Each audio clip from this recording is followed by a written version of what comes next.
ঘটনাস্থল ঢাকা বিশ্ববিদ্যালয়ের টিএসসি এলাকা।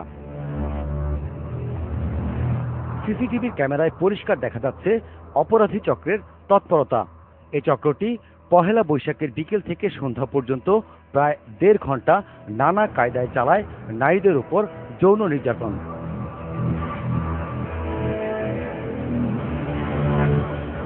সিসিটিভির ফুটেজে দেখা যায় সন্ধ্যা 7টার দিকে সোহরাওয়ার্দী উদ্যান থেকে বের হয়ে আসে কয়েকজন তরুণী। হঠাৎ তাদেরকে ঘিরে ধরে কয়েকজন যুবক, তাদের উপর চালায় নির্যাতন।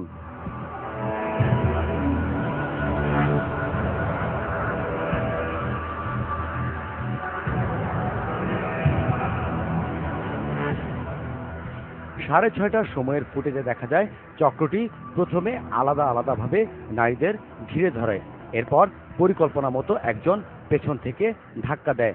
এরপরে চলে নির্যাতনের ঘটনা।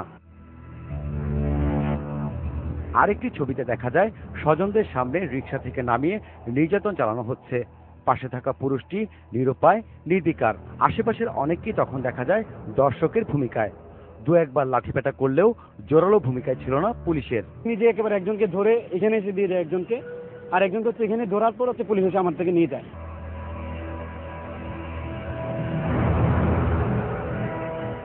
অল্প কয়েকজন যারা নারীদের বাঁচাতে এগিয়ে এসেছিল নির্যাতনের শিকার হয়েছে তারাও। এমন একটা অবস্থা ছিল যে আমি কাউকে সহায়তার জন্য ডাকবো সেই ভয় পাচ্ছিলাম, কারণ এমন ভয় পাচ্ছিলাম যে ওই লোকটাকে যদি আমি সহায়তার জন্য ডাকি সে না হচ্ছে আবার ওই যৌন নিপীড়নের সঙ্গী হয়ে যায়। ঢাকা বিশ্ববিদ্যালয়ের উপাচার্য অধ্যাপক আরিফিন সিদ্দিকী বলেন, এই ঘটনার সাথে জড়িতরা সবাই বহিরাগত, তদন্ত করে বিচারের আশ্বাস দিলেন তিনি। যে ঘটনার কথা পত্রপত্রিকায় এসেছে সেটা যদি সত্য হয় এটা আমাদের সবার জন্য অত্যন্ত লজ্জাজনক। তো সেই কারণে আমরা এটা সুষ্ঠু তদন্ত করে আমাদের যে বক্তব্য সেটা আমরা উপস্থাপন করব।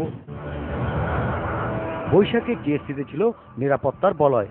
সিসিটিভির ছবিতে যৌন নির্যাতনের ছবি ধরা পড়লেও এখন পর্যন্ত কাউকে আটক করতে পারেনি পুলিশ।